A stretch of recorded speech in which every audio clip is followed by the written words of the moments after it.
శ్రీరామ్ సాగర్ జలాశయంలోకి ఎక్కువ ప్రాంతాల నుంచి వరద ప్రవాహం పెరిగింది. 9,000 క్యూసెక్ల వరద నీరు ప్రాజెక్టులోకి వచ్చి చేరుతుందని అధికారులు తెలిపారు. నగరంలోని అమ్మానగర్లో మంచాల జ్ఞానేందర్ ఆధ్వర్యంలో నిర్వహిస్తున్న వారాహి అమ్మవారి నవరాత్రి ఉత్సవాలు చివరి రోజు అర్చకులు పశుపతినాథ శర్మ నేతృత్వంలో భక్తి శ్రద్ధలతో ముగిశాయి. పెద్ద ఎత్తున భక్తులు హాజరై అమ్మవారి అనుగ్రహం పొందారు.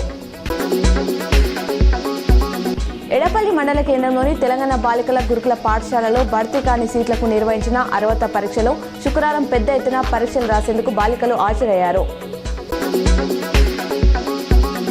ఉమ్మడి ఏపీ మాజీ సీఎం కోనిశెట్టి రోషయ్య కాస్య విగ్రహాన్ని హైదరాబాద్లోని లక్టీ కపూర్లో ఏర్పాటు చేశారు. ఏఐసీసీ చీఫ్ మల్లికార్జున ఖార్గే దీన్ని ఆవిష్కరించారు. ఈ కార్యక్రమానికి CM Revanth Reddy, deputy CM Bhatti Vikramarka, ఇతర మంత్రులు, కాంగ్రెస్ నేతలు పెద్ద ఎత్తున హాజరయ్యారు.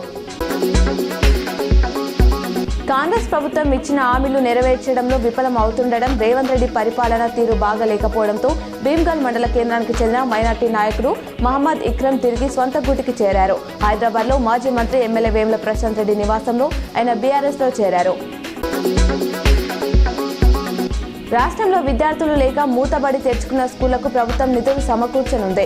గతంలో మూతబడిన 138 పాఠశాలలు ఈ ఏడాది ఓపెన్ అయ్యాయి.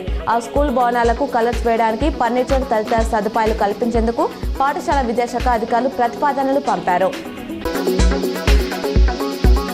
తెలంగాణ జాగృతి యూపీఎఫ్ ఆధ్వర్యంలో ఈ నెల 10న రైలు రోకాకు న్యాయవాదులు మద్దతు తెలిపారు. Telangana Jagruthi legal cell convener Narender Yadav ఆధ్వర్యంలో రూపొందించిన పోస్టర్ను తన నివాసంలో ఆవిష్కరించిన తెలంగాణ జాగృతి అధ్యక్షురాలు బీఆర్ఎస్ ఎమ్మెల్సీ కల్వకుంట్ల కవిత ఆవిష్కరించారు.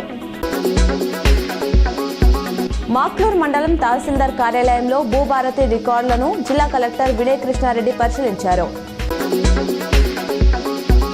బాల్కొండ మండలం కిసాన్ నగర్లో మాజీ మంత్రి ఎమ్మెల్యే ప్రశాంత్ రెడ్డి మంజూరు చేయించిన సిఎంఆర్ఎఫ్ చెక్కులను లబ్ధిదారులకు శుక్రవారం టీఆర్ఎస్ నాయకులు అందజేశారు. 8 మంది లబ్ధిదారులకు చెక్కులను ఇంటింటికి వెళ్లి పంపించేశారు.